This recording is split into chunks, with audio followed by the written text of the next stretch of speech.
guys, we got this great clip from one of our long content videos. Don't forget to hit the subscribe button. Enjoy. So when we're in this situation where we've got a good tenant and we want to keep them, but we need to raise the rents because costs have gone up, what we do is about 60 days, hopefully, before their lease is up, we send them a letter. And in the letter, we say, hey guys, your lease is about to expire. Do you plan to stay with us or do you plan to go? We show them a copy of what the Zillow market rents are. So in this case, Zillow said that the house would rent for $2,200 a month. Now, slow down, guys. I'm not asking them to go from $1,350 to $2,200 a month. And in the short, I got a lot of comments about that. People think that I'm an evil landlord that just wants to throw people out on the street and squeeze every dollar out of every house. It couldn't be further from the case. So we're not trying to raise them up from $1,350 to $2,200, but we are trying to get a rental increase. And so we asked them in the letter, hey, what can you afford? Rents need to go up. Costs have gone up. This is what the market will bear. If you want to leave, this is what you're going to pay elsewhere in the same neighborhood for the same house. It's going to cost you a lot more, but we'd really like for you to stay. What's a comfortable number for you? And then in this case, here's the update. The good news, our tenants are going to stay, which is fantastic. And they told us what they wanted to pay. So they brought their rent up $200 a month from $1,350 to $1,550. So that doesn't get us anywhere close to market rents. But $200 extra a month will give us a little bit closer to the profit would get back in the day when it was $1,000 a month. It's probably still not as good. I mean, we're probably not making as much money on this house as we were years ago, but that's fine. We're not trying to squeeze every dollar out of every house, and we recognize that there are other ways that we're benefiting from owning this property. And as real estate investors, you guys need to know that it's one, yes, cash flow is king, and that's what we do this for. We live off of the cash flow. This is the way that we get to go through life. Right? And it's a good life.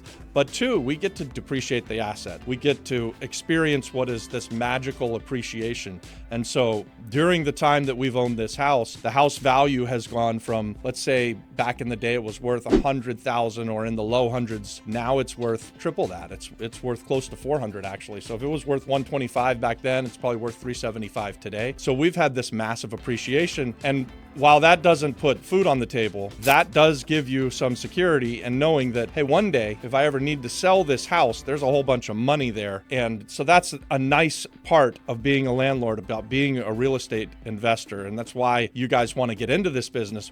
One, for the cash flow. Two, for the depreciation so that you don't have to pay huge taxes. And three, you get the appreciation. And the appreciation is a beautiful, marvelous thing. Why do we do this? Why do we want to keep those tenants in place when we could go from $1,350 a month all the way up to $2,200 a month? And so that's like almost an $11,000 a year difference in the price. And if our tenants leave, we would raise the rents for the next tenants up to the market. That is absolutely the case. Why do we work so hard to keep these tenants in place? And why should you, as real estate investors and landlords, want to do the same thing? Let me give you some clues into that. First, whenever somebody leaves, and they've been living there for a long period of time, even if they're good tenants, when they leave, you're going to have to do some updating, some cleanup. So houses get wear and tear, and doors are going to be banged up, and walls are going to be scuffed, and we're going to need to go in and repaint. We may need to put in new appliances. You never know what you're going to find when that house goes vacant. But even after someone lives in a house for a very short period of time, there's wear and tear on it. And this is just natural. But there's a cost associated with that. So as a landlord, we love to keep that constant, steady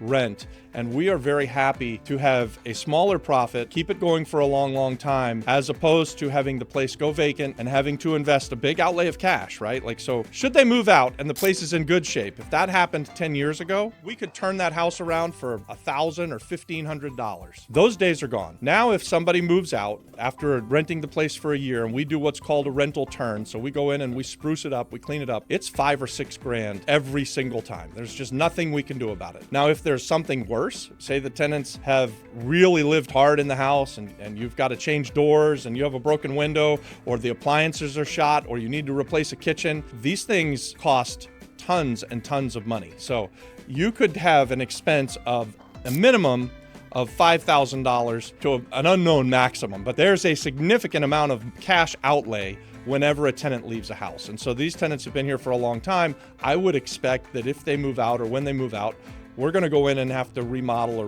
renovate the house pretty substantially, right? So I would think that it could be $15,000, $20,000, even $30,000 for us to go in and put the house back together so that it's in really good condition and it's the nicest house in the neighborhood. And we could either then rent it at the market rate of $2,200 a month, or we would sell it. We have so much equity in the house that our return on equity is minuscule. Hey guys, thanks for watching that. Subscribe to our channel, watch this next, and then also check out the pinned content for more great content, guys. God bless.